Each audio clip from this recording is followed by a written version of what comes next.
Hey, hello, welcome back. Welcome back if you joined us for our first ever episode with Matthew Frost. If this is your first stop, welcome to the club. We are super grateful to have you. I've got to take a minute just to say how grateful we really are, because the messages and the response we've had to part one last week with Matthew Frost has been just humbling, overwhelming. We've had some really wonderful messages and lovely reviews, and so many people have actually come back to us and said about floating. I've never heard about floating, didn't know anything about float therapy, had no idea about it, and I need to do this, I want to do this. So that's been really cool. And it was actually quite ironic, really, that Matthew, being the first guest, was on a float experiment at the time. He was a sort of midway through a 30-day float experiment. And obviously our sponsors are our good friends Go Deep Flotation. So yeah, it seemed to have triggered lots of people, and that's been really, really nice to get such lovely messages of support and people enjoying the podcast. And we've got already off the bat a little developing community in America, on the West Coast particularly, in Australia. It's just been overwhelming, humbling. So today we'll get on with part two with Matthew. But in the meantime, we are brought to you this week by our sponsors and good friends, Go Deep Flotation. I just want to take a quick second just to give you a quick lowdown on what the actual therapy is, because we've had a lot of questions, a lot of interest.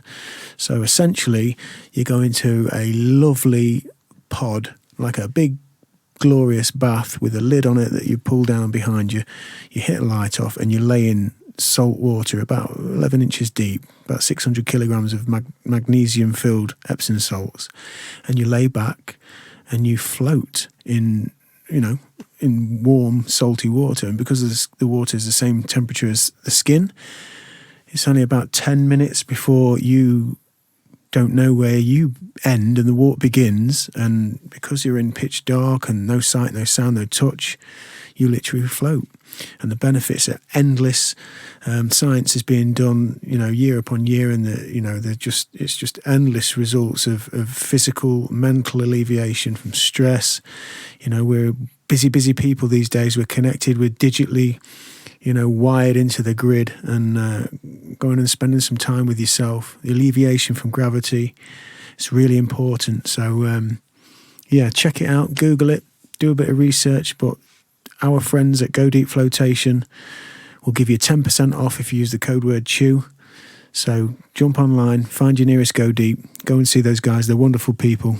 GoDeepFlotation.com and get your float on. Okay, cool. Right, part two with Matthew. If you are here for the first time and you haven't heard part one yet, I would suggest going back and listening to part one as we take off here in part two with Matthew. It's going to make a lot of sense.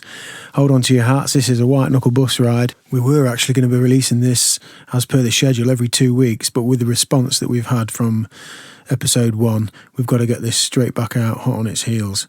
So this is it. I will be back at the end. We'll let you know who next episode guest is, and some interesting stuff coming up with Pod Bible.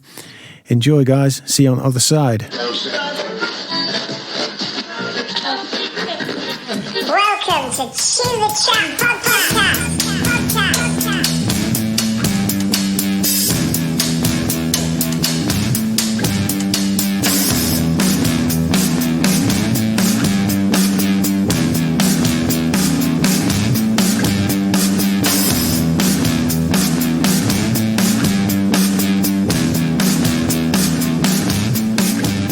That must have been really powerful. It was. That was a massive. You say you got a photo? You got of that scene, yeah. Have you got that on your wall at home, kind of thing? Yeah, I've got a few.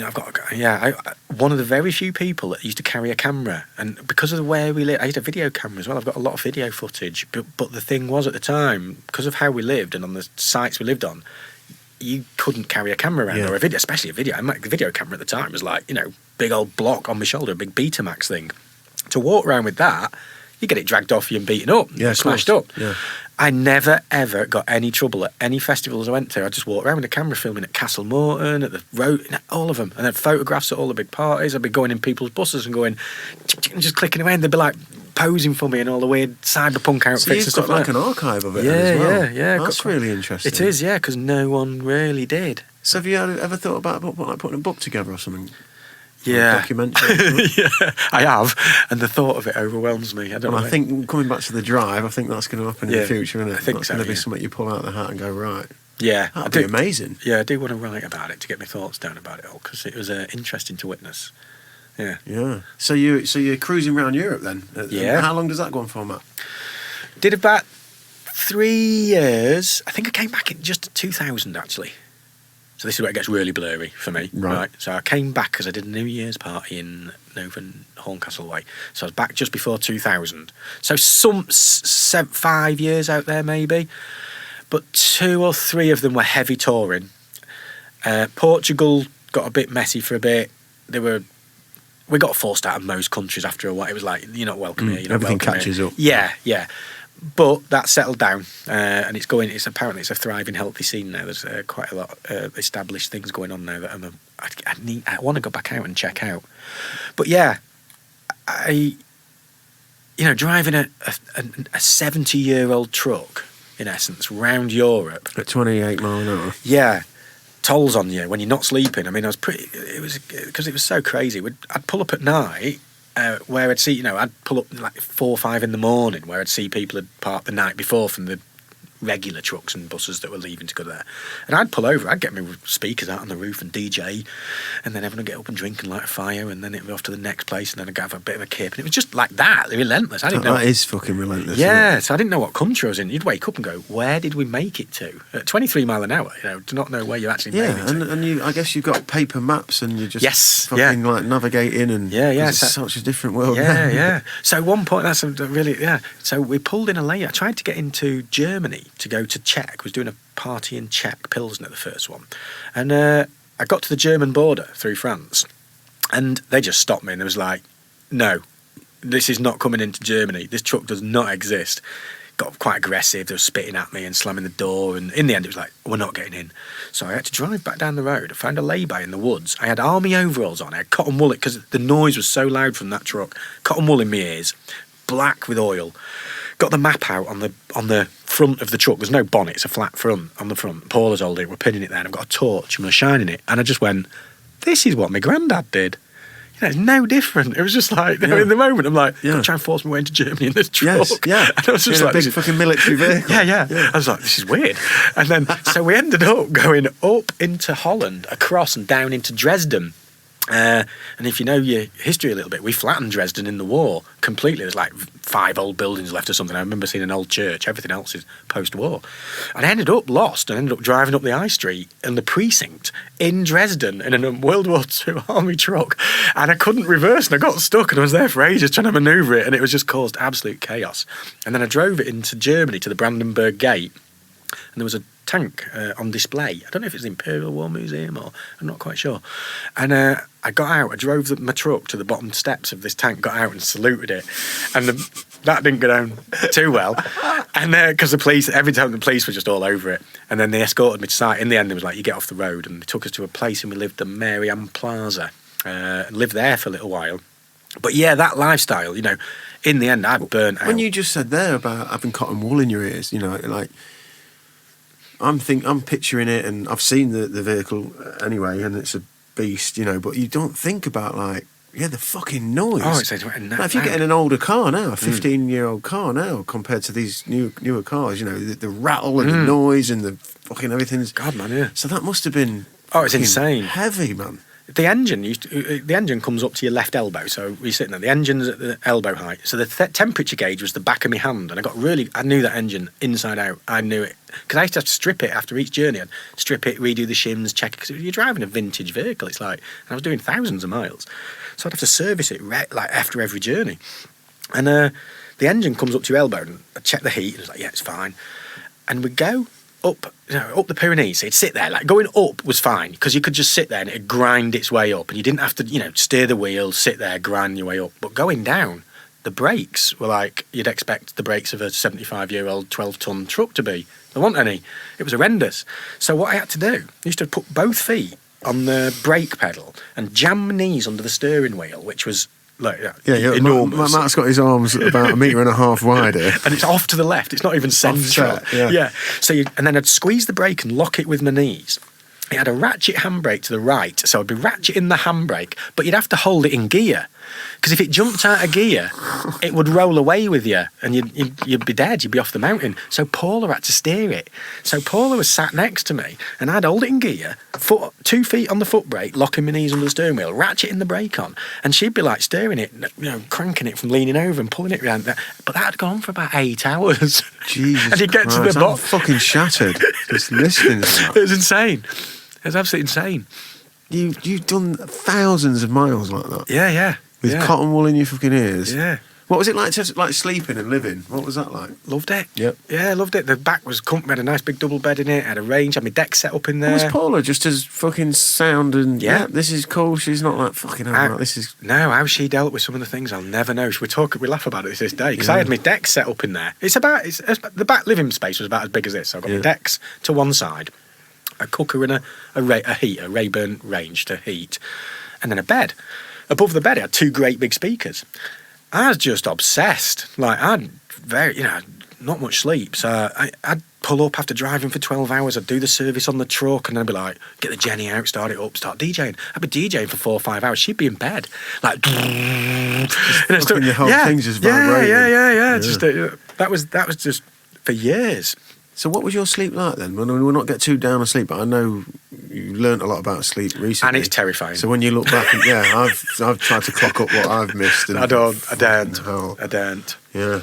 I daren't. So you were not getting a lot of sleep at all then? God, you're on the red line basically, aren't you, all this time? Yeah, I was, yeah. But it did kick my arse. It burnt me out. I did have I had a breakdown from it. Right. Everything became too much. So so we get back then. So you're back in, you come back to the UK, you've got a party to do in the UK. Are you starting to feel the fatigue? How old are you at this point then, when you come back? In my 30s. Maybe the 30s, wasn't I? God, how old was I? So like 99... 98. Oh my God, I can't even do any sums, Sam. That's how little I slept during those years, Sam. Yeah, just frazzled. So born in 68, 78. See, yes, 88. No, yeah, I'm in my 30s, late 20s, early 30s, when I come back to the UK. So you're also coming to a point of maturation as well, where things are changing, I guess, just by just maturation, maturing. There's a different. You start framing things different. The funds, I guess, can be seen and felt. A decade of fucking red line. Yeah, and it also, the thing was for me, there was a political element. There was a purpose to it. But it was always about dancing and partying, and it was, and that's what I've built this academy on, by the way. The same vibe completely, and that might sound weird to people, but the free party scene that I come from, my academy to me replicates it perfectly.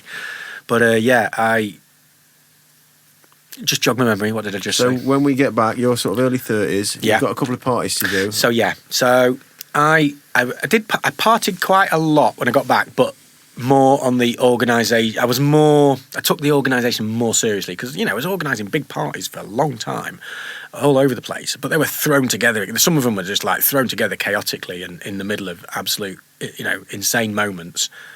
But I started doing club nights properly and organising DJ lists. Organise the DJs, book them, sort the set lists out over a few days, rent premises, even the free parties. I'd took it more seriously and took my sound system stuff more seriously, got into that, got very involved in that, bought some monster big old void rigs and all sorts, but it once it stopped being fun, and I was sort of, and I think everyone goes through this, that's sort of done the party scene, there's a period of, I'm going to just push it a bit more, and it doesn't quite work as well as it should all the time. And you take a few of them on the chin, and I think I took a few of more of them on the chin than I should have done. The weird experiences and the shouldn't have done it again, and I should have maybe rested this week, or that sort of thing. And it's like you can't maintain. Just the little signs just starting to show themselves. And then but my friends, I lost a lot of friends as well. So seeing like your best friends die and go down really dark routes of drug use. And end up in prison for like not good things involved with drugs and crime and and you're like, I'm losing a lot of friends here. This shouldn't be happening at this age. And I don't, that's not what it is about for me. It was always about getting people together, having fun, talking, dancing, music. That's all it ever was. Because music meant so much to me, like I said, from the words in the punk songs. Mm-hmm. There wasn't the words in the rave, but it said something. It did something, and once I connected with that, it was just punk to me. It's the same thing, techno punk. So it's getting people together, it's getting people organised, doing stuff for themselves, seeing a different perspective of how to do things, and that's the academy. The academy's that's that trajectory. Yeah, I see that. That's the academy. When it appeals to me. I can see that. Yeah. And so that once that started fading, and you know the fun and the dark side of it becoming more so, and you know, friends that should know better in their 40s with kids and stuff, and you're like, no, I can't be around that. That's not healthy, and I don't agree with that. It's not who I am. So I'm stepping out, and then the academy. So your parties are kind of, you're starting to see the signs. Are you living back in a dwelling, or are you still in the bus? No, I lived in a truck for 25 years. Fucking hell. Yeah. It was. Loved it. I didn't want to buy a house, to be honest with you. Paula really pushed on the house, and in the end, it made sense. Did it feel like sort of too conforming? For you? Yeah, it felt like, you know, the mortgage. Cliched, mortgage, trapped and all that cliche. But I've got a Down syndrome brother, like I mentioned. My mum and dad at the time were, you know, my mum's now 80, my dad, like I say, died recently. I've got a Down syndrome brother, and I love him, and he spends a lot of time with me. He's been he's always stayed with me. He lives with us 4 days a week. Even when we was in the truck, he'd come and live on site with us. And Paula said, we can't keep doing this forever like this with Joe. We need some stability in a house, and you know, treat it, because at the end of the day, he's only a year younger than me, but he's a kid. And I was like, yeah, I need my own medicine. It's like, I need to think about him more than me. And so I went for it. And I went, yeah, let's do it then, okay. And I loved it. I didn't regret 1 minute of it. I loved building. That was an old renovation project. That was an old schoolhouse that was derelict, and then worked on that, did it. I loved it. Loved every minute of it, and lived there for 8 years until we moved to this one last year. And so, when you settle in the house, what? I guess again, you're in your 30s now. That, as you've just explained it, the whole seeing those little signs, you know, kids are appearing and some crazy stuff's happening, and you start feeling, well, maybe So how does the martial arts come about? What's the trigger there? I'm guessing that you just get your eye on something and you say, and I'm doing that. Okay, so it's going to start a bit dark, and then it'll go to where it goes. So remind me where we're going.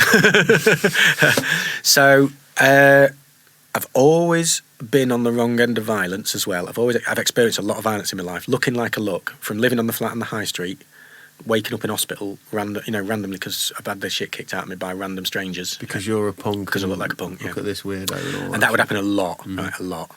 And it was, I don't think I've ever recovered from one kicking I got on the high street. I had complete memory loss for days, like gone. Didn't know anything. Paula come up to the hospital they found out what had happened, come and see me in the hospital. And that changed me in a certain way. And I had a lot of violence like that, and that escalated really badly. When then you move into a bus and a truck, and you start pulling up on land, not private land, public land. Commons and lay-bys. That violence escalated. That violence escalated from the general public, the police, and other travellers, like traditional style travellers, if you like, or gypsies. Yes, style. Yeah. Yep. We weren't one of them. They didn't like us. Not all. We got on with some groups, to be honest with you, but there was a lot of violence from them. Like if you pulled up in a town, you'd be asleep. Bricks would come through your window while you're in bed. You'd wake up with fires under your bus. They try and burn you out. It was like shotguns unloaded into the vehicles. This is UK, so that was common. Yeah, that was like all part of what was going on through all the festival party scene. So I was, dealing with all that, and the police obviously were playing a big part in the violence. And then when we moved abroad, that went a whole nother level. Really? Yeah. Remember I said about Portugal being like England in the 70s, punks, and it was the real divide. Yeah, it was in Spain. So one of the first places I went was Spain, Seville, and we did a big party there. And we went into town to flyer the party to let people know what was going on, and we didn't know, naive at the time, we didn't know there was anarchist places, fascist places. There was places you didn't go, if you looked like us. We didn't know. We'd walk down a street and was flyering, and then 1 minute it was like, Viva España, and there was me, Paula, Margie, and another lad. I can't remember who it was. And turned around, and the whole street, like 50, 60, 70, I don't know, a lot of people had lined up and were just showering us with glasses. So it was like, Jesus. We ran, and then a lot of them chased us. And I ran into a bar, and they surrounded the bar, and I held the doors thinking that they opened a certain way, and they pulled them open and pulled me out into the street. They dragged Paula out into the street. They had masks on at this point. They had masks over their faces, and they took the belts off, and the belts were koshers, so they were geared up. These were people that were ready for violence. They weren't just irregular. And they were swinging and koshing, and they split Paula's skull open, and it was a mess. And I dragged her back in, and we ended up fighting with them. And that was like the second night in Spain, flying in for this party. I was like, Jesus. Then this guy came onto site, and he was like, I own a nightclub, I've heard about your troubles, come and see us, and we can do a night in our nightclub, just come up first, check the nightclub out. So a few of us went up, checked the nightclub out. With hindsight, it was all a setup. Went out over the road to a cafe in the morning where they serve beer at the cafes there in the morning on the roadside, and we was having a beer, sat there. We didn't know what was happening. There's a gang of lads, and they're passing a big knife around like this, and they're going, you have it, and they're going, no, you do it. And Paula went, it's going to kick off in here. And I was like, no, I don't think so. We're all a bit drunk, so I wasn't quite tuned in. Like I say, I wasn't very vigilant at that time with this sort of thing, although I should have been. They might have been on the end of. And I was like, no, it's okay. And then I looked and went, I get it, it is. And as I said it, guy ran at me, stabbed my friend next to me, Beamy, about 7 times in his stomach. I wrestled Paula to the floor, got Paula up, and then big fight on the forecourt on the car park, and I was picking up fire extinguishers and fighting this guy with a knife. Didn't know what the hell I was doing, thinking, Jesus, we're gonna die here. Survived that, obviously, and it was like, Jesus Christ, we're in a mental place here. I said, right, let's get out of Seville, let's go to Portugal, let's go back to Seaweed's land and Liz's, and we'll go there.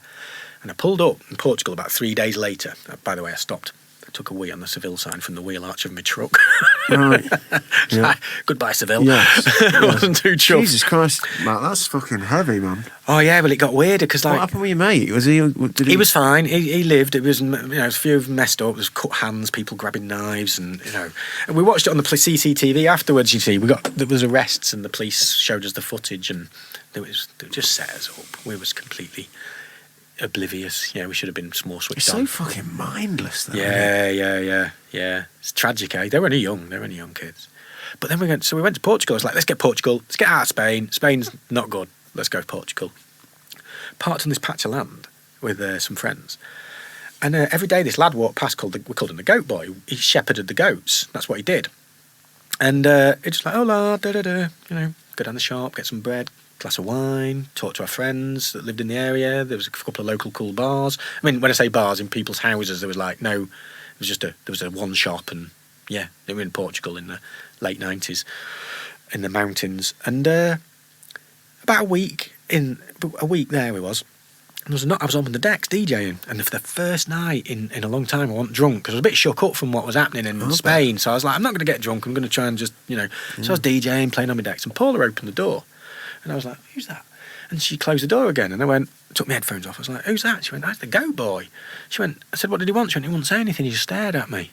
And I went, oh, okay. And then he knocked it, and she went, you answer it. So I went up to the door, opened it, and he had a rifle, and he stuck it on my forehead.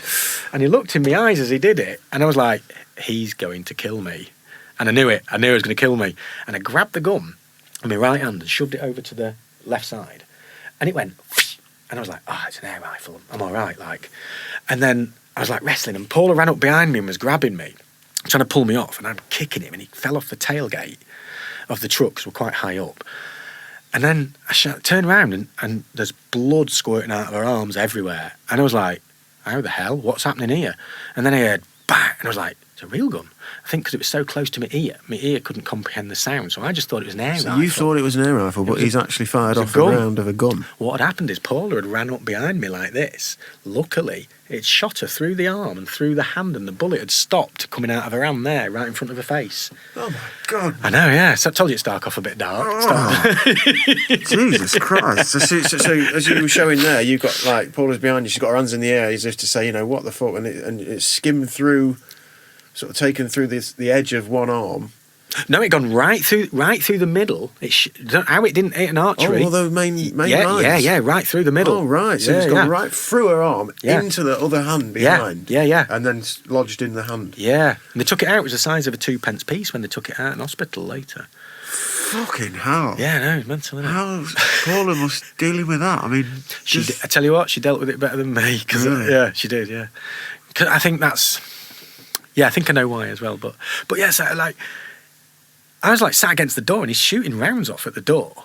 And I'm like... This is the goat boy? Yeah, shooting rounds off at the door. And I'm sat against the door and I'm thinking, oh, God. And I looked down at Paula and, you know, I went... It was like the air was electric, man. It was electric. It was like...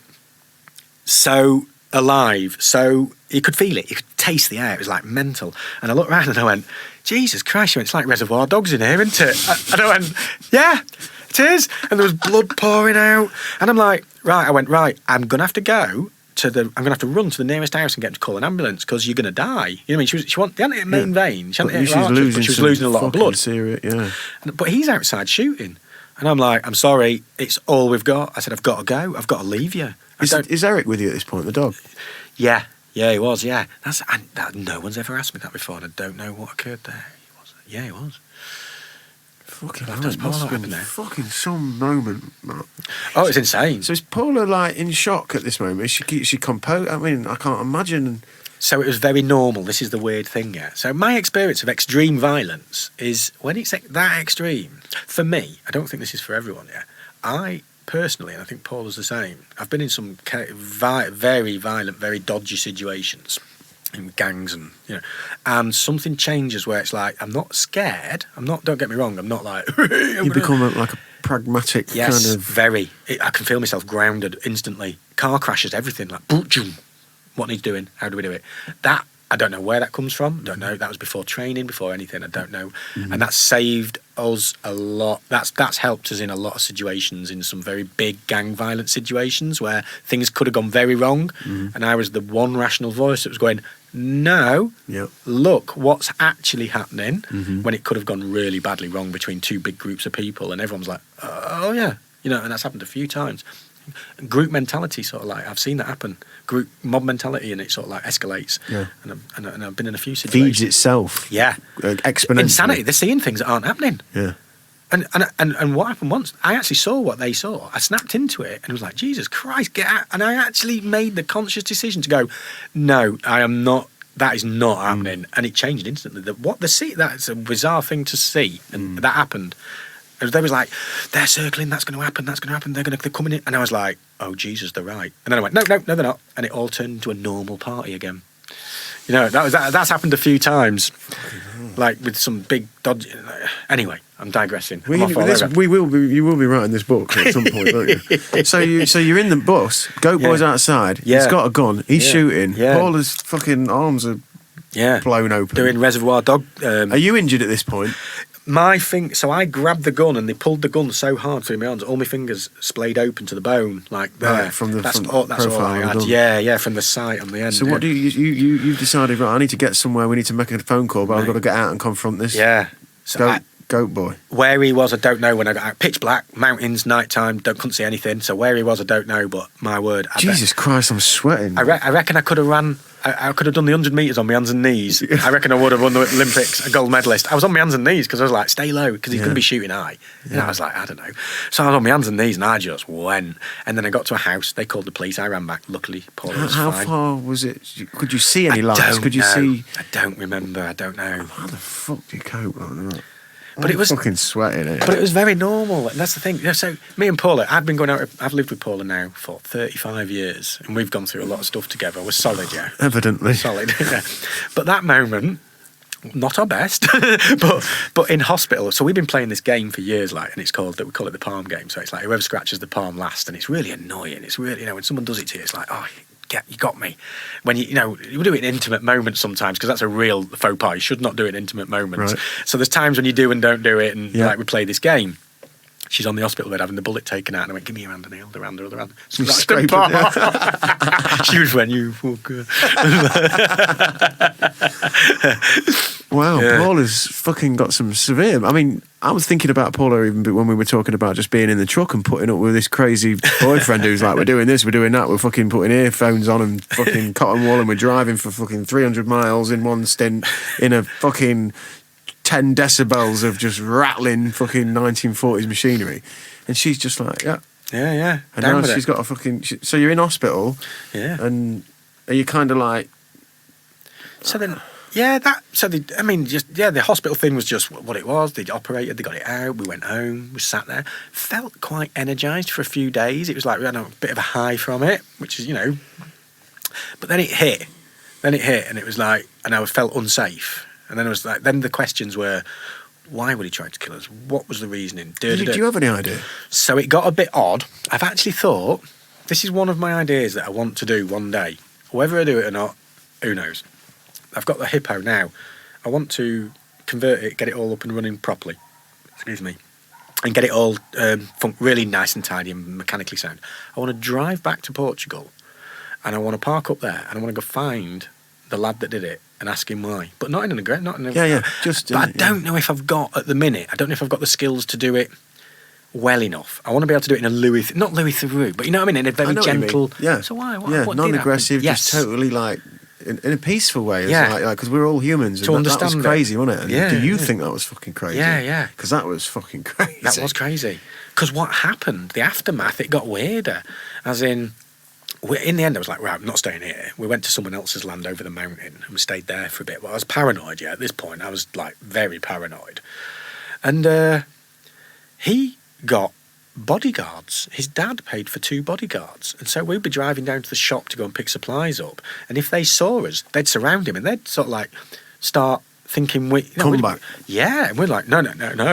So at one point, I'm sat in the middle of like 100 goats on this little Portuguese road, surrounded by goats, couldn't drive, and I've got these coming at me, this lad coming at me with 2 bodyguards, that is sort of like family, or you know what I mean? I don't mean like professional bodyguards. I know what you mean, like but a couple of his his friends or family that were with him to come and sort us out because we were dry. And I was like, no, we're just off the shop, get some bread. Yeah. Just shot my girlfriend last week. Now it's coming, and I was like, Jesus Christ, I was having panic attacks. It started getting weird. So we moved out of that. We just left. We was like, we've got to get out of Portugal. This is too much, man. So, yeah. So then, I guess you took us there and you said, remind me where we were going. So that darkness gives us an insight as to where you're at with your psychology and, I guess, as you settle in a house, I mean, it must take years for the impact of the lifestyle you've led to kind of just actually wash over you. Because you're on that red line and you're living... on the edge of everything, aren't you? You're living on the edge of everything, even in the domicile sense. You know what I mean? You're on the move. You're in these parties. It's these kinds of episodes happening. So you get back. You're in the house, and martial arts. Yeah. So I had a bit of a breakdown. I was like very paranoid, very unsure of myself, low confidence, which was PTSD. Look, yeah. Now on reflection. Now I know about it. Now we know what we know. Yes. So I tried different therapies, didn't work for me, didn't like it, felt really uncomfortable with it, and then just walked past her because I was like trying to find out that I need to sort this out. I was like, I was reading books on magic by Aleister Crowley. I was sitting and meditating for hours a day. I was trying everything except chemicals. I wouldn't take, Prozac, man. And I was like, no, even St. John's wort. I actually bought some St. John's wort at one point and it felt that good. I burnt it. I was like, I'm not doing that. That's not the answer. You know what I mean? I was like, I want to work this out. So you've got an instinct then to try and do it. Work it out. Yeah. I wanted to boss it. I wanted to own it again because I wasn't the person I used to be. And I enjoyed that lifestyle. And all that, that confidence and sort of tenacity I had, and that had gone. And so I just walked past a church hall in Oldcastle and it said kickboxing, build confidence, £2 a class. And I went, I'll give it a go. And it changed my life. It was terrible. Coach was, but it's what you needed and it triggered you. Punched on the nose in the first one, blood everywhere. Hugged the guy that did it, felt fantastic, was like laughing after he'd done it. Within 3 weeks, because I was a lunatic, I was sparring with the black belt lads and holding my own, but I was, no style. I was just up for it. I was just like, let's do this. Let's fight. Coming alive again. Yeah, I want to fight, yeah. And then I started reading martial art magazines and I'd devour them. I'd just devour everything I could get hold of, videos, VHS, magazines, the lot. I was just up like and singing. I'm doing that. And things I was reading didn't make sense to what he was teaching. So then I was like, right, I need to find another style. What is there? And I was like, my God, what a minefield this is. And so I started reading through the different styles that people were saying were respectable or work, or that, and then there's all the arguments. But what happened was I saw a guy's name kept popping up in different interviews with people. Andy Norman this and Andy Norman that. And yeah, Andy Norman, he's a solid guy and he knows his stuff. And I went, well, Andy Norman, where have I seen his name? Hull. It's like, Hull. How do I work out? How can I get to Hull every day? So I've hatched a plan, worked out how to get to Hull every day. Basically buy a diesel car with it on red diesel. Yeah. So it's like, and there's a way, and I'm going to do it, basically. And I drove to Hull every day for 12 years, living on site near Skegness at the time, most of the time. And in the 12th year, I opened my own place up. That was on the St. Catherine's roundabout that used to be called the Three Bs. Yep. Rented that out. But for 12 years, every single day, and I ended up, I was just devoured my life. I just did that, nothing else but that. Andy's style? What? At the time, it was Jeet Kune Do. He was, and he was training a lot with Bob Breen, and he was bringing some of the very early Brazilian guys over, and a lot of stuff I didn't understand or know, but I was just doing all the seminars. I was training with all these guys, like this, don't like that. But what clicked with Andy, why I did the 12-year journey with him, it wasn't... About 3 weeks in, I still didn't know what he was teaching. It didn't make sense to me. I was like, why are we doing this? And what's this? And why? It was too many questions. And then I signed up for his instructor course. I thought, I'll do that, to learn a bit more. It's just more training, it's all. I didn't want to instruct, I just wanted more training, more time with him. So I did this, and then one day on the mat, he said something about violence. I'm not articulating it very well right now. I'll see if it comes to me, I'll try and remember it. But he said something about violence that I went... Because I'd experienced so much, and I just went, that. So we're back to that lyrical burning across the... Yeah. And I thought, and he knows, he's not just saying it, he knows something. And he knows something that all the other instructors that have been and doing, like, if someone comes at you, you do this and you wave that arm. And I was like, yeah, okay. Straightforward on paper. Yeah. And I was like, but you don't feel... Yeah. And I think you can be a good coach without having the... Yeah. God, no one wants what I've experienced, really. But, I think you can be a good coach without having to go through all that. But I'd been through such dark times and extreme violence. When everyone talked to me in martial art classes, I was like, really? I'm not a fighter, I'll walk through you. Like, no way, no chance. Like, I know people that just absolutely pull you to pieces doing that. So, it made sense. And then he said something, and the ferocity and the ballistic movement in his training and everything at the time, I was like, that. Whatever it is, I want to understand that more. Mm-hmm. And I was in. And within a few years, like very short time, 3 years, because I was training several hours a day. Yeah, you're committed, aren't you? Yeah. You seem to replace whatever that drive is, and you're fucking... all in on it. Yeah, because it was my sanity as well. I was getting my sanity back, and I was like, right, this, more of this. And I just, can you teach a couple of days a week because you're doing really well? And they started teaching me how to teach, and they were a very advanced coaching style that I really clicked with.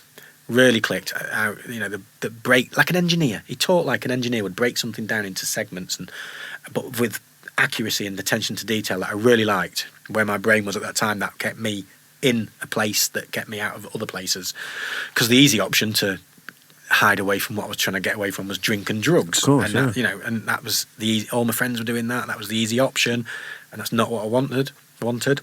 So it was like this mental game of understanding violence. I just wanted to understand violence. And to be honest with you, I went down a bit of a dark path with that the first few years, because I was just like, more violence, understand violence. It's inevitable though, isn't it? I mean, if you really want to get down to like what is it that drives us, because it's primal, it's in us, isn't it? It's a built-in mechanism that is there in all of us. If the environment, the circumstances, the button gets flicked, we've all got that capacity, haven't we? Yeah. And trying to unravel that. So I guess you're going darker then. So what are you? So the study took me into some quite dark places, as in like all I was really interested in, because I wanted to understand what the human was capable of, physical body, what we're capable of, and then understand it and being around violent people. And I just, everything, there was a funny moment, if I remember in a minute, but everything was a weapon. Everything was a weapon to me. The glass was a weapon. I was buying pens in the shop for weapons. My mobile phone, when I went into the phone shop on the high street, was like, you got all my sharper corners. And I was like tapping it on the table. And like, can I use it for this? And I got to the point where I was going to charity shops and buying old ladies' brooches that were like the biggest, most obnoxious I know, it's hilarious, isn't it? The biggest, most obnoxious all over the giraffe. So like a big giraffe with jewels in it and stuff like that you could. I was like, hey, when I grab that, the giraffe's legs stick out the bottom, the giraffe's head sticks out the top. I could gouge you out, do this, do that. I was like, yeah, perfect. Amethyst the way through this and that. So everything was a weapon. But there wasn't. The reason I ended up doing that was there's a style called Silat, Pensak Silat, and it's Indian islands in Indonesia and the Philippines. And I trained with a guy called Steve Benitez, and Andy trained under him, who taught us the history of some of the families that created the systems, the different systems, and where they would hide their weapons, and how they would have stones in handkerchiefs and belts, like the Spanish guys, the belts, and like this and that. And I was like, I'm interested in this wearable weaponry as a modern day person. You know, because you'd be reading in the Echo about a girl got sent to prison for modifying a ring and putting spikes on it. So I was like, people are doing this anyway. Like prison, you go to prison and it's like two razor blades together. So when they cut you, they can't sew it up. Yeah. So it's like, right, this is all a thing. I want to understand this more, and I want to take it to investigate it and see where I can go with it and da. Not that I want to go out and smash people. That's up. what was going to be my next question. You know, it might, you know, you could look at it one way and you think, well, Matt's gearing up now for revenge because he don't want this happening again. But it seems like it's more the psychology and the fascination and fear. I was terrified. I was there was a fear in there as well. So it was like, the fascination. You're equipped the study for anything. That I was so paranoid about getting attacked again, and you know, because like I said, for decades it escalated to these points, and I was like, that's not happening again. So I was just, and so I went down that route, and that changed because you know. I was training with a wrestler from Leicester called Nathan Leverton, and he said to me, a pen's for writing poetry, not a weapon. And he's like teaching UFC fighters. Yeah, big shout to Nathan Leverton, by the way. And I just went, oh.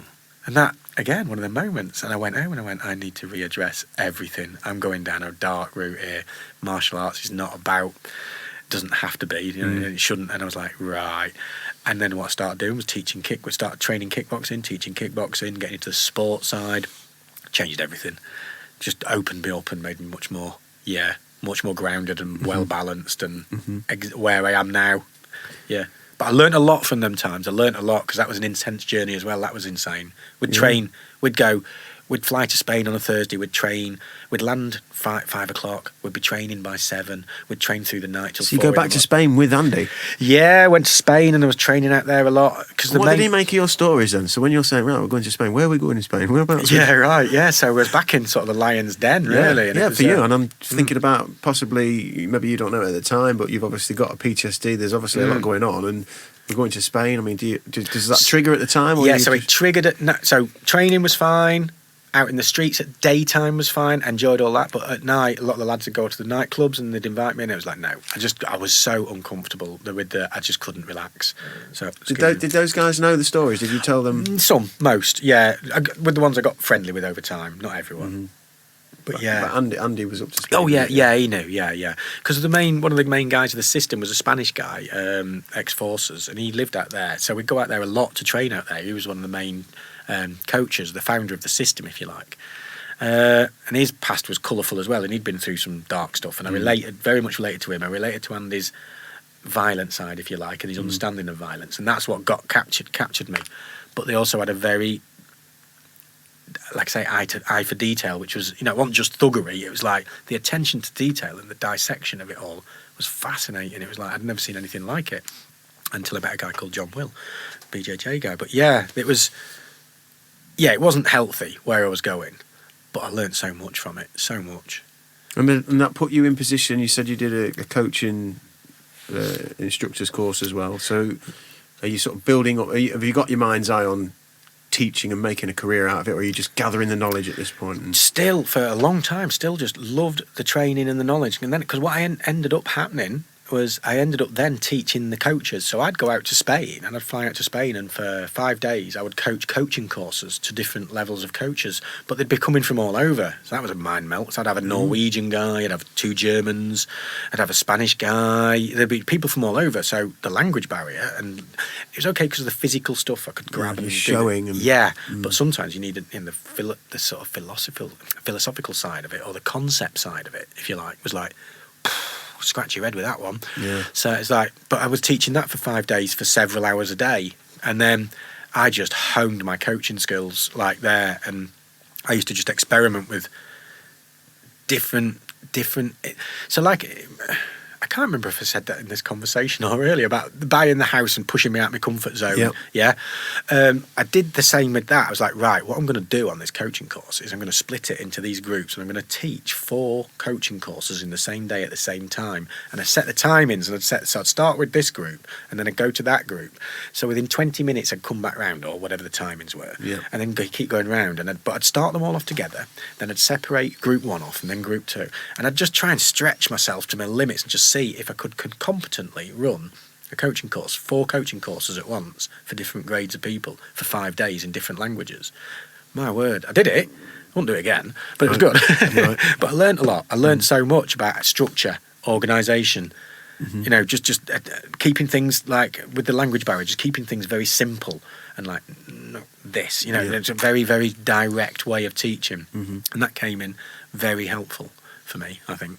Not just in the martial arts, but in business and everything. Yeah, I bet. And are you recognising that you're rebuilding your confidence again as well then? Are you feeling much better about that? How's Paula at this point as well? How's her confidence? How's her trauma? To be honest, never really bothered her. Really? Honestly, yeah.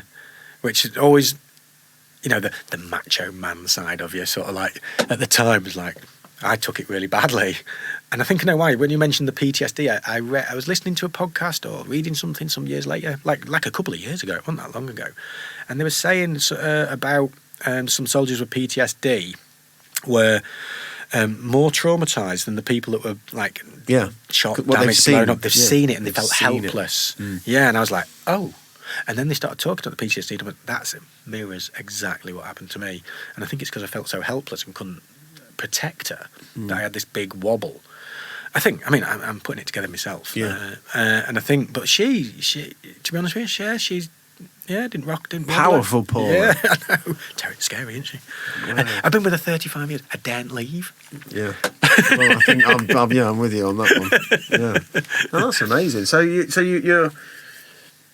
you've gathered a solid 12-year run with those guys then. Yeah.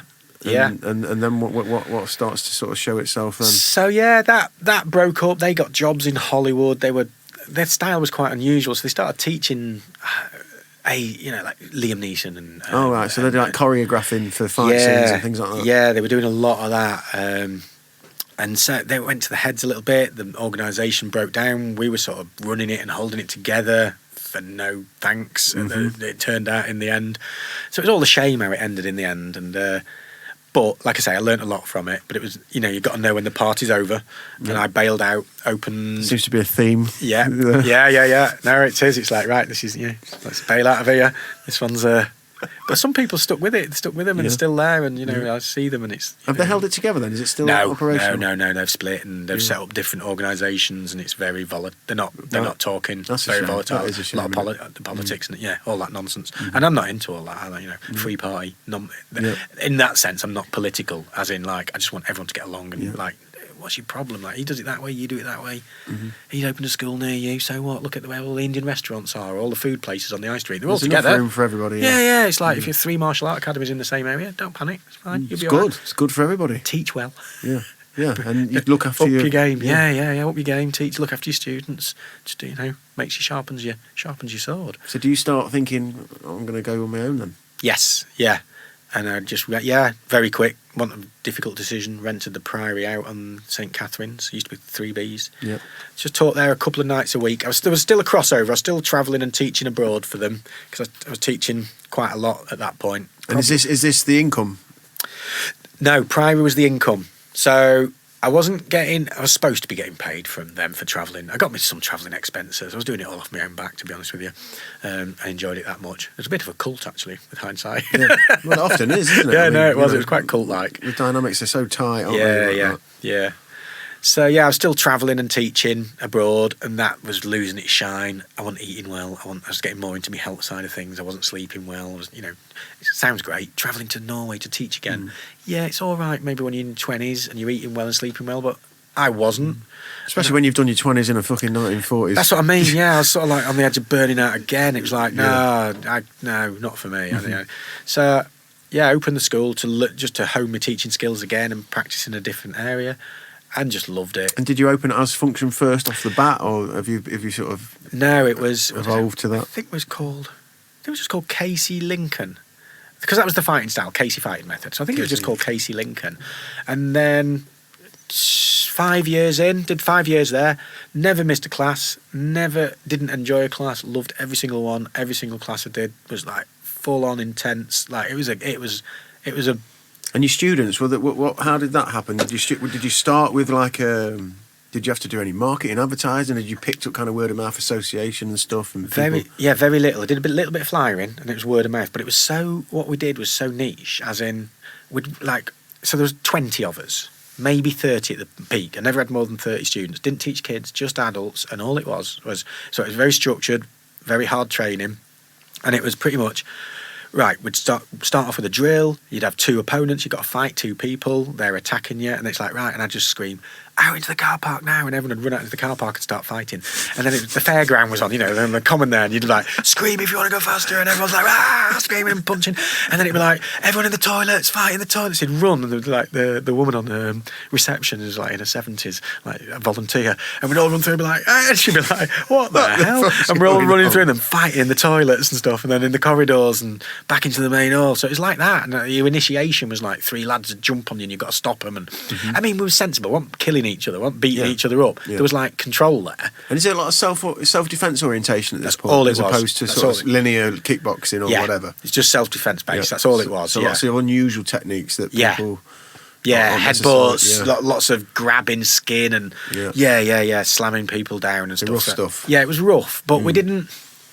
But we didn't spar like kickboxers or MMA guys who like fight one-on-one and go like, right, let's fight each other one-on-one. There wasn't any of that. So in some sense, with hindsight, half of it was half deluded, as in like scenario not really happening.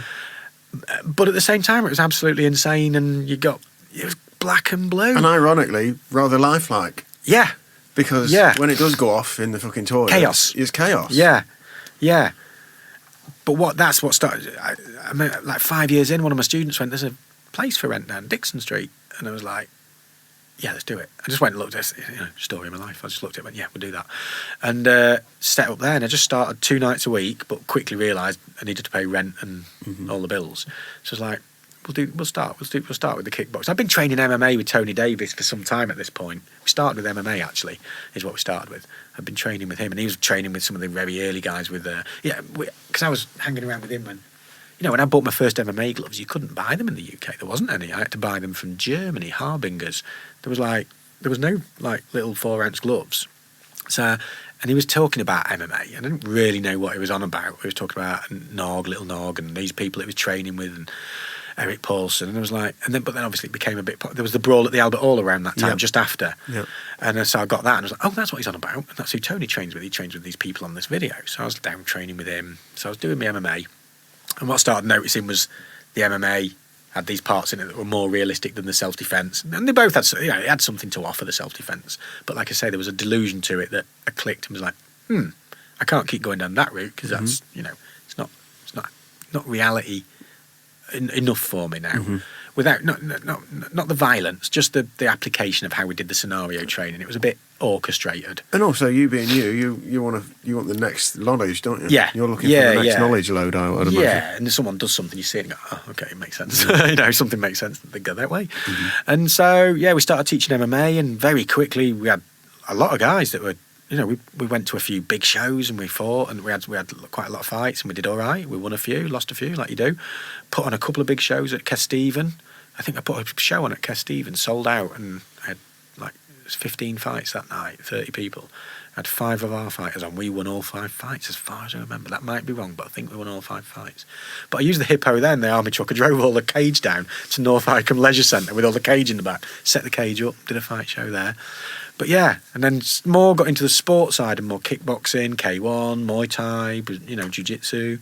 And what about the actual business side? So how did you adapt to, admin and tax and, PR, public relations, you God, know. this is more traumatic than the gun story. Cheers. So, yeah.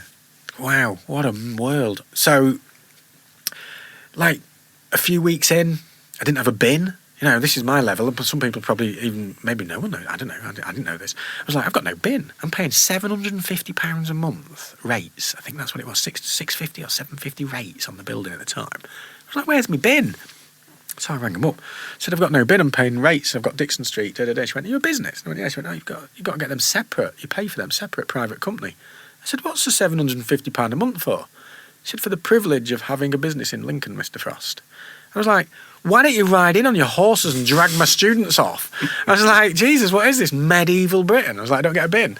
So yeah, I was like, learning curve for me was insane. I had a dodgy accountant. The accountant ended up in prison. Oh my God. He didn't sort my tax bills out properly. I noticed something going wrong with the way he was paying wages. Didn't make sense to me, but I didn't know. Yeah. So I questioned him, and what he said made less sense. So I was like, this isn't right. So I said, I need my books back. I want my books back off you. And he said, I ain't got them. And then I got a tax bill, excuse me, that was far too much. He hadn't been doing my taxes for me at all for like 2 years. Yeah, about 2 years. So I got this huge tax bill. I had to borrow money to pay it. I got fined for not paying it in time. I had to borrow more money. He ended up in prison because he was dodgy with other companies, not just me. So I don't know what he was up to. So I got another accountant. Then I started, the business was growing, so I was hiring staff, which at that time was students, which didn't go very well because I didn't know how to employ people. So I didn't know how to, I'm very good at organising, which, you know, the fight shows, the parties, I can organise events, like, no stress. But the run-ins of a business day to day and dealing with staff and then public and like the little issues that made no sense to me. It's like, why is that a problem? You know? Yeah, I guess because thinking about your punk background and that kind of just, aloof's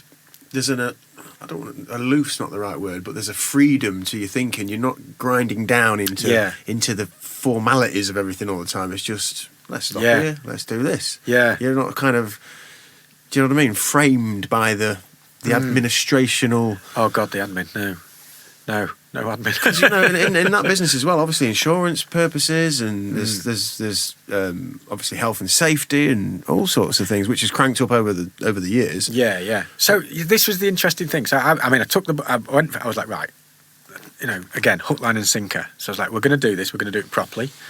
And it was massively stressful for the first... I nearly stopped. There was one point it got to, and I was so close to packing it all in because it was not enjoyable anymore, that I started snowboarding as a Leeds snow zone once a week just to not be around martial artists and martial art business. I just needed to do something else. And that actually gave me some headspace to reframe everything. But it got so stressful. Staff weren't happy because I didn't know how to deal with staff, with problems that seemed to me, you know, pathetic, in all honesty. It was like, but I was expecting people to do my hours and with my passion and my drive, and nothing was a problem for me. Yeah, let's do that, let's do it. And then they had families and wives and they wanted to go home. What's all that about, you know? So it didn't work, and I didn't understand that, and they didn't understand me, and they thought it was going to be just rolling around playing martial arts all day, but I was like, no, we're doing the health and safety. Like you said, we're doing the CRB checks, we're doing all the first aid training, we're doing everything. And I do believe, like, well, definitely in Lincolnshire, as far as I know, so I can correct me if I'm wrong on this, but like what we did, and now ticks along very nicely, and I think has set a standard. I'm watching lots of other academies opening up, which is nice, yeah? And I think don't get me wrong, there was martial art academies before us in Lincoln, but what we did was we opened a full-time professional academy with paid staff that paid all its taxes, ran above the board, you know, and ran like every other shop down the high street or on the main high street, like Starbucks. Well, no, because they don't pay the tax. But you know what I mean? I know what you mean. Yeah, a legitimate stand-up operation. Yeah. As opposed to a lot of the gyms, you know, kind of lads that get together and put something together in the mates block up or whatever. Yeah, and can you teach tonight, mate? And because I'm off throwing it together. Yeah, and that's fine. I know loads of people that still run academies like that. Very, you know, they're successful, but to me, that's not a business. That's a charity, and it's not. There's no foundation to it, as in like. But I mean, it could go on forever like that. It's fine. It's just not me. I needed some control over things, and I needed it to be I needed it to work when I'm not there, which it does now. I can be away. You know, I go to train in Thailand. I'm off next year for 3 to 4 weeks to Australia. You took the team, didn't you? The guys. That looked like it was amazing. Fantastic. Yeah, can't. Yeah. Have you been? I've lived in Thailand. I lived there for a year, and my second son was born there. Right. And I've trained down there. I used to live in a little fishing village called Bang Sarai, just outside of Pattaya. Oh, right, okay. And it was bizarre, actually, because I've got a music background as well, and it turned out that they had the best recording studio in Thailand, reputably in Asia. Karma Studios was in my village, this little hamlet village. So I'm like, wow. And then we walked into the market one night, and there's just a proper Muay Thai, just, you know, morning till night, little open air, they're great, knocked up little thing. Yeah. And I went down there and started training with those guys, and it was, it's an eye opener. Yeah, same here. Paradise. Yeah, I loved it. Amazing. Yeah. Where were we? You're sort of bringing your business along and starting to recognise business is business, martial arts and passion is one thing, and wanting to put them together and create a full and rounded business. Yeah. With the passion driving it and the DIY ethics as well, because that's a thing that's interesting, is because I see that. I mean, when I was actually in Thailand. So before I not to make this about me in any way, but it kind of ties in a little bit to where we are. I used to train. I just started when I came across jiu-jitsu. I'd just done a little bit of rolling with a friend of mine who runs another gym in town, Fight Factory there, and I think it was Ed Ingemells who was doing some of the rolling. And I did a couple of sessions with him, and jiu-jitsu just started to blow my mind. It was like, what? That's a whole new complex language of everything. Very addictive, isn't it? As I mentioned before, I used to box at Terry Allen, so always doing something. When I moved to Thailand, I was like, brilliant, get to do Muay Thai all the time, but the jiu-jitsu had kind of got into me, and I wanted to find jiu-jitsu, and I couldn't really find it anywhere. Anyway, when we realised after coming up to the end of the first year when we were going to stay there or not, we were kind of, because as I mentioned, my second son was born there, my first son was only 8 months when we went, and we were hustling for our money, and it was a bit tricky. And with the two kids, I couldn't bring enough money in. And I had a couple of run-ins with customs, and there was guns, and there was some crazy stuff that happened where it was like, do I do the visa again and the work permits and the whole? And my heart kind of said, look, I'm going to have to go back to the UK because with these babies, it's going to be too much. And so I started looking for gyms in Lincoln, and one of my friends knew somebody who worked there, and your receptionist Becky was a friend who I know, and I went, oh, Becky works there, and I started looking at YouTube videos and everything, and the first thing I said to my missus, my wife, I said, look, when we get back, I said, check this gym out, I can't believe it, these guys, they've got to be listening to the stuff that I'm listening to, they're listening to podcasts, they've got information coming in here that this is the same stuff that I'm sort of... Did you send me an email? Yes. I remember now. I did, yeah. And what I loved was that you were doing you were doing like, you and Stu doing these, you know, funny videos, little like instructional kind of comedic kind of vibes. And I just knew, I was like, that place there's a philosophy there that I guess like you've looked for when it was with Andy or whatever, like whatever that binding thing is. I thought, oh, that's perfect. They've got the jiu-jitsu, they've got everything. I said, and they've got kids classes. And one day, I'd love it if our boys was in there. That would be amazing. Which they recently, just at the end of last year, just started. In the little. That's cool, eh? So yeah, that was my kind of in-look. But I noticed what I'm getting at is I could see, in my own mind, I was sort of framing it as I could see there was more than just doing martial arts. That DIY ethic you talk about, that freedom, that kind of not being restricted by anything. I could feel that. That really appealed to me. Yeah, and I try and get people on board. Come on. Yeah. You are part of this. It's not you are coming to function first to be taught by us. You're part of this thing. And I try and get everyone to, you know, over time. So it's a very slow process with most people, but like slowly flower if you want. And like, come on, you're part of it. Join in. And then they start coming up and, is it okay if I cut? You know, it's like, yes, be involved, yeah. And then, you know, some of them end up because we do the white collar show, so a lot of them end up working on them and approaching me to see if they can help out with, you know, it's like, yeah, of course you can, yeah, whatever. I just love people that are up for doing stuff. You know, it's like, I just, if anyone's to me, it's like, can I get involved in any way? I'm like, I'll rack my brains to find a way for someone. I had a girl in this evening, like, wanted to do some work experience there from uni.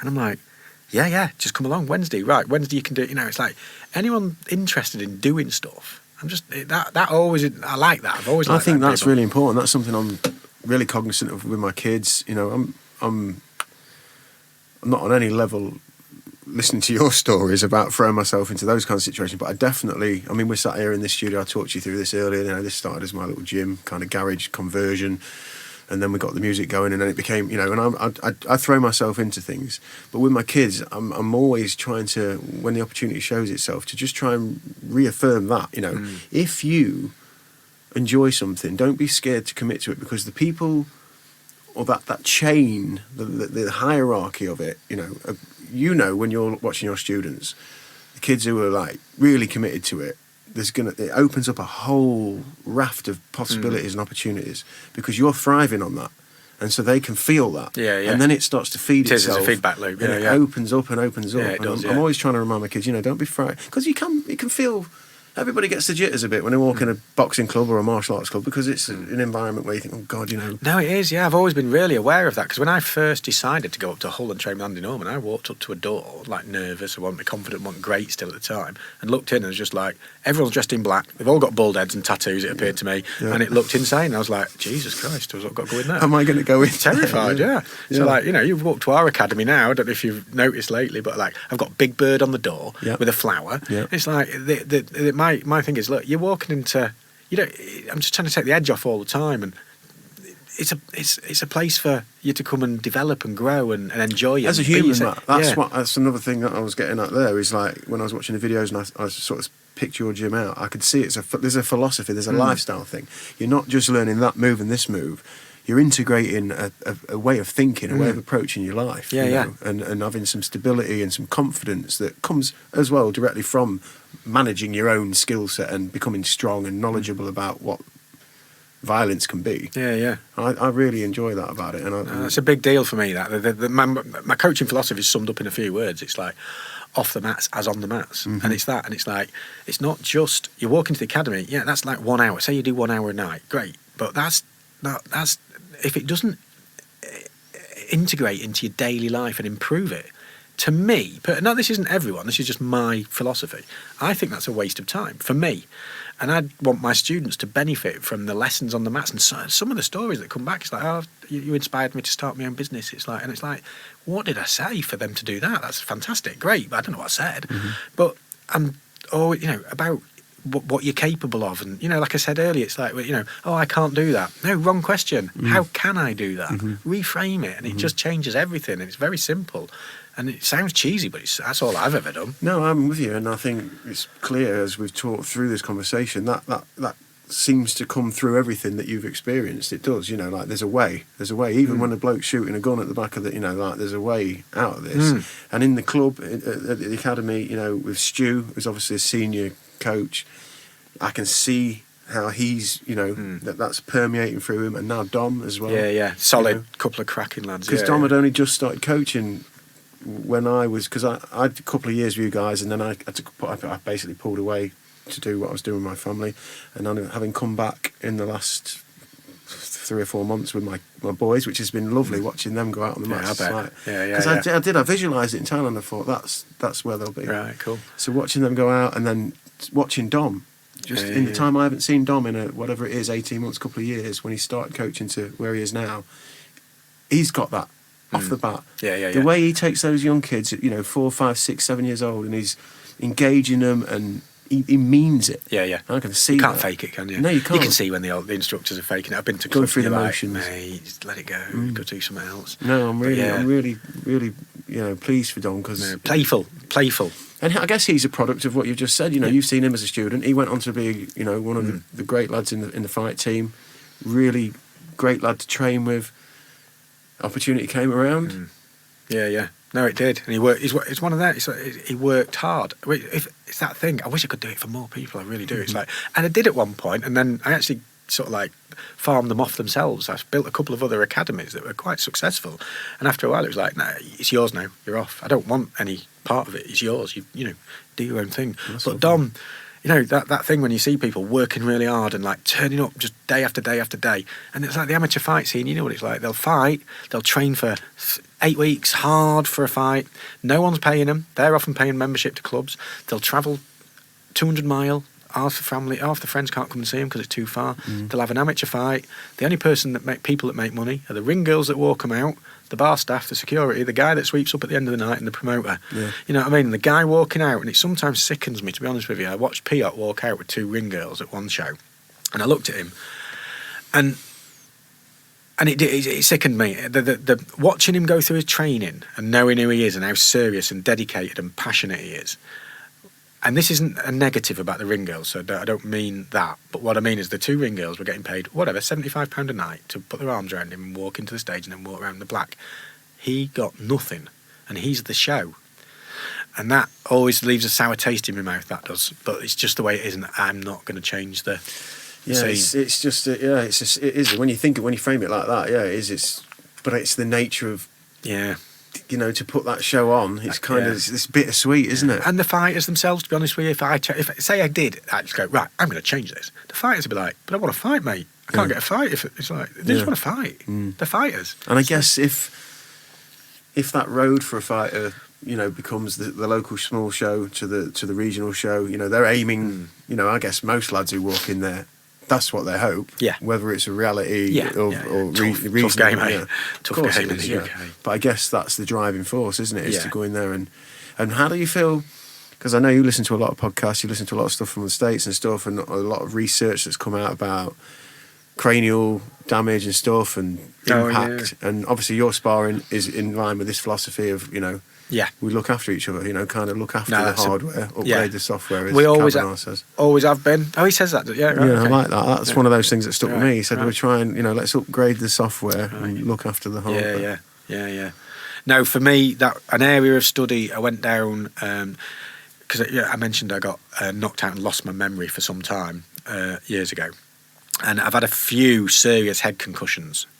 And I was most of my training with the Casey fighting method style, like I said, wasn't realistic, as in wasn't punching and kicking each other in the head sparring, although it was tough. But what we did do was a style of attack where you frame your head and crash in, or receive punches and blows on your forearms with a framework. Just got, just like a boxing guard, done tighter.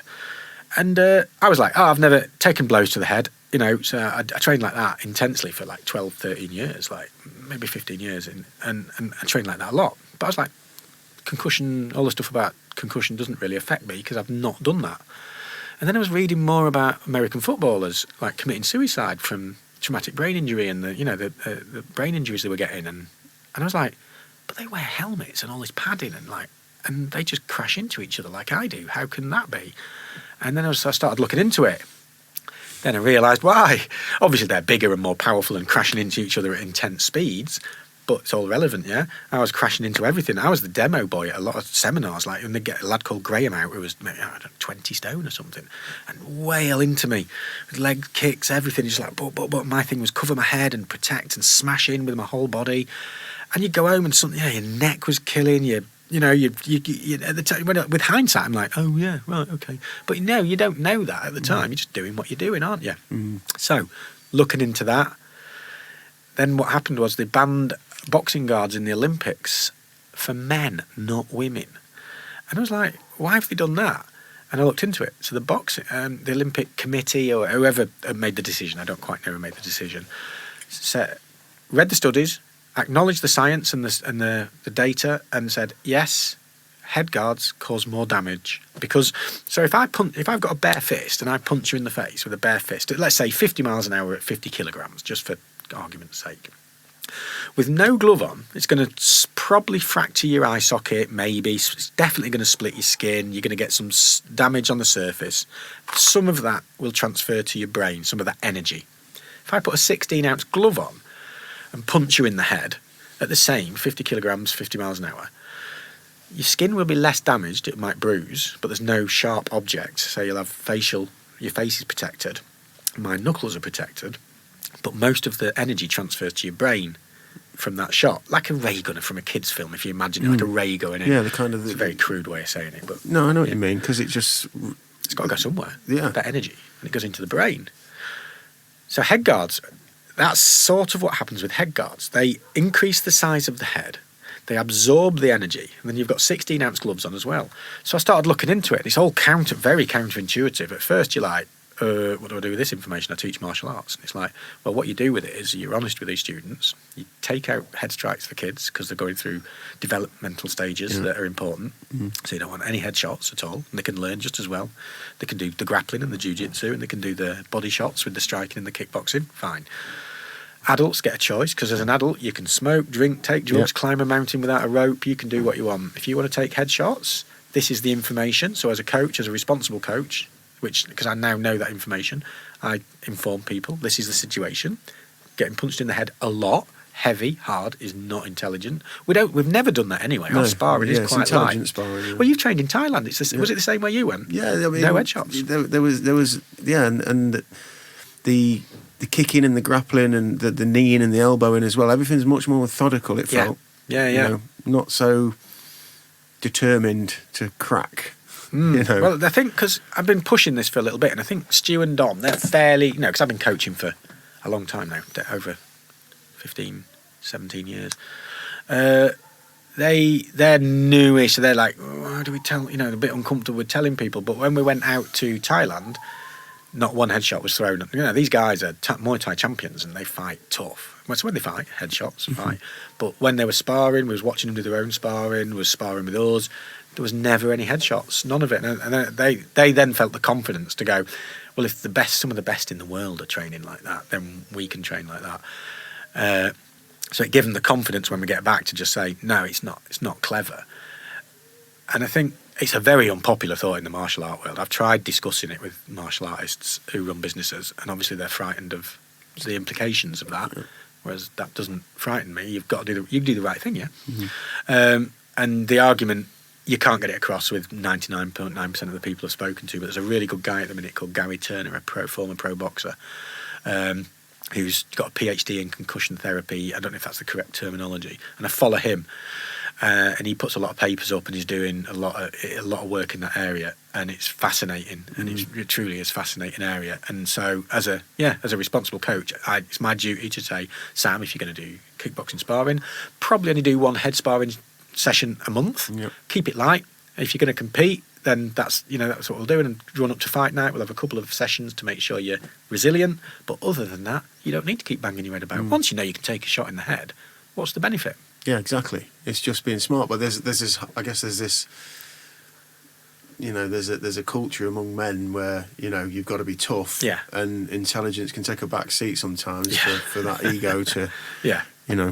No, for sure. Yeah, but that's It does feel like a lot of light's being shed on that now, with the data, with the research, with the ability for us to sort of compile that and go, well, actually, I mean, you hear a lot of the UFC fighters now that they don't even spar so much anymore. Yeah. Because they've done that. They've developed all of the necessary resilience and understanding. They know. And protect the themselves. Fighters, it's like, I can take a punch in the head. And another thing, more on so that's the health side of it, and I think it's your duty as a coach to tell people that. And kids can't have that choice. It's like, even if the parents were like, no, but I want, it's like, no, you don't make the choice to have. Is that child abuse? But, when I tell you that this is causing damage by doing that, you say you want that done. That's a weird area. But it's not happening in our club anyway. But the other area is that made me sit up and think a lot was the American footballers. They're like gods, yeah. In America, they are American gods. They're just on a pedestal that they can't do wrong. I think the NFL are under 15,000 lawsuits for concussions for their inappropriate training. They now have concussion spotters. I think at ice hockey as well. They have concussion spotters at ice hockey and American football games that are there as a third body to go, no, he took one too many tonight in this fight and out. Okay. But they're they are going through the courts, and they are fighting off so many court cases about their style of training. And like kids, the rate of kids dropping out of American football in some states is phenomenal. It's like that, switching to other sports and pastimes. And then you're like, that's like soccer, English football, just all of a sudden everyone going, no, we're not doing it anymore. This has got some... Imagine that. Yeah. Like, no way. That's a cultural shift, like, we'll probably never understand, to be quite honest. No. But it is interesting when you think about rugby. You know, I looked at some stats when they compared rugby to American football. And the injuries that you're seeing in rugby more often are cuts. Yeah. And because they're not wearing all the gear. Yeah. I mean, if you watch a good game of rugby, it's like, Jesus Christ, these chaos, lads... isn't it? Yeah. But as you mentioned, they're covered in all the gear in the American football, the pads, the helmets, and just 300-pound men charging at each other at whatever speed and it's impact. all that compressed, like you say, compressed energy that's just rattling. Oh, you watch some of them, and their heads are like the way they're contorted, and the body just like that's like Brock Lesnar. You're just standing there or kneeling down in front of Brock Lesnar and then going, just round kick me in the head. It's like it's like that, isn't it? It's like whoa. God, yeah. Well, it's an interesting time. It's an exciting time for you, I guess, with having the academy, all these lessons learned. You know, you mentioned earlier it's running smoothly. There's a. I mean, how many members is there now? 300 full-time members. Wow. Yeah, and then we have the white collar thing, which boosts us up to about 350 for 8 weeks at a time. We do that 3 times a year.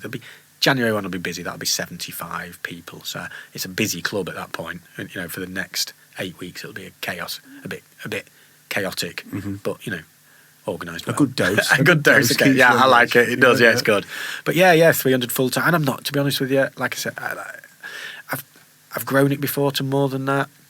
And there's a point that I've found where it goes beyond, and I don't enjoy it as much. Like when I run a few satellite schools, it was nice at first, but after a while, it was like, actually, no, I don't want more. I was sort of taught from, on the business side of things, some of the people I was learning from were on the capitalist, more is better model. And I sort of bought into that a little bit first. And then after a while, I was like, actually, no, reading a book and meditating and going in a float tank is better. Yeah, absolutely. and less students so I cancelled 100 students at one point. I closed daytime classes, I closed Friday, I closed Sunday, and I cancelled 100 students, and that was a big loss, big financial hit. But it was the best thing I ever did. Yeah, so because you spread yourself thin as well in the end, don't you? And yeah. as you mentioned there, that the ability to be able to live, you know, float, and what you've done now, having the float in there and the cryo in there. I mean, you've created yourself just like a wonderful. All I want to do now is I want to do a little craft ale pub in Saxelby somewhere. So I'll come in the morning, I'll have a float, train, grapple, wrestle a bit, teach a class, jump in the cryo, go to my craft ale pub and drink some of my own beer, go home to bed. I like that. I know. Well, listen, this has been fabulous, and what a way to bring it home. Yeah, nice one. Thank you for your time. Yeah, cheers, man. Nice to see you. It's been really, really colourful. I think I'll probably have to split this into 2 episodes. How long have we been talking for? I think we were at 2.5 hours, I think. Have we? Coming up to 3 hours, I think. Yeah. Wow. Yeah, it's been amazing. I mean, we'll do it again as well, because we'll drill down into some areas and go into some details and all that stuff. It's been really good. Cool. Cool. Thanks, bud. Thank you, man. Cheers. Thank you for listening to Chew the Chat podcast. Thank you for listening to the Chew the Cat podcast. Chew the cat. I want to say my own words. Go on then. Very angry. Well, how was that? Matthew Frost. Huge thanks to Matthew for giving us that time. Super interesting story. I mean, you know, inspiring.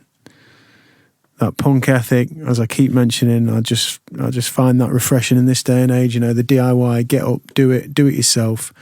All those scrapes he was in, you know, the moment when he's in Germany and he's having that moment, you know, where he's crossing the border and he's thinking of his granddad, and you know, those are experiences that, you know, they make life. So I think an inspiring story, and we can all relate and take things away. We've all got interesting scars and scrapes. So big thanks to Matthew for that, and thank you to everybody for listening. If you enjoyed this, I don't want to bang on about it, but it really is a bit of a cliche, and it's a cliche for a reason. If you could rate and review, it just helps little tiny podcasts like this just get a little bit of algorithm love, I guess you would call it. Yeah, and tell a friend, you know, as much as anything, just let somebody know. Share the link, you know, if you think someone's going to enjoy this, or even if you think you've got somebody really interesting who might do well being a guest and would enjoy chatting with us, send us an email. You can get us at chewthechatpodcast@gmail.com. yeah, we'd be interested to hear from you. And again, as I said in the intro, we're just overwhelmed with the response from episode 1. So, yeah, you can find us on all the socials, Chew the Chat Podcast. If you just search Chew the Chat Podcast, Instagram, Facebook, Twitter, the usual. All straightforward. You know what you're doing with that. All the links to Matthew and Function First, the Academy, they're all in the show notes, in the description. So, yeah. And then we'll thank our sponsors, Go Deep Flotation. Again, episode 1, everybody wants to float. I'm sure the guys have, they've had some influx there, and if you are curious, check it out. Just get in touch, code word CHEW, and you can go and float, and you can get 10% off. And it's gonna help you, because we live in crazy times. We're connected by invisible wires. We're plugged in, and we just have to take the time to unplug now and again. We need to get back to what's inside sometimes. So go and see those guys at godeepflotation.com. It's all there. And Pod Bible. So we mentioned it and gave the guys a shout out on the last episode because of the help they've given us and the fact that we're going to be advertising the next edition.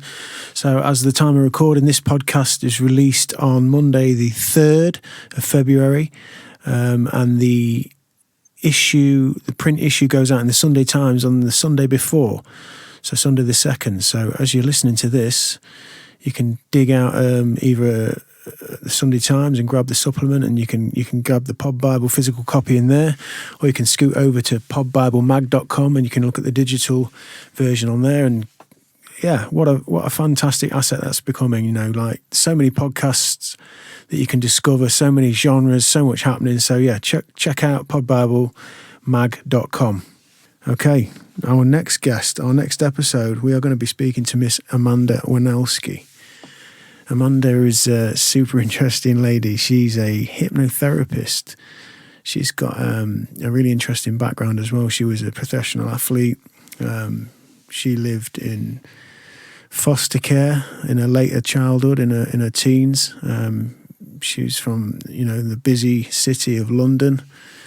But she's got a super appetite for achieving things and sort of going against the grain and proving people wrong. And she went on and did some amazing things from her athletics through to going and representing our country in Afghanistan and working on the front line as a medic. Some really harrowing recollections that she carries, but she's utilised all of these interesting and difficult experiences that she's had to harness in her career now as a hypnotherapist, helping people with her project, which is the Breakthrough Project. She's a powerful lady, and I think you're going to really enjoy listening to what she's got to say. I know I did. She helped me with my bullshit. So we will catch you next time. Thanks ever so much again. Tell a friend, rate, review, and look after one another. Peace.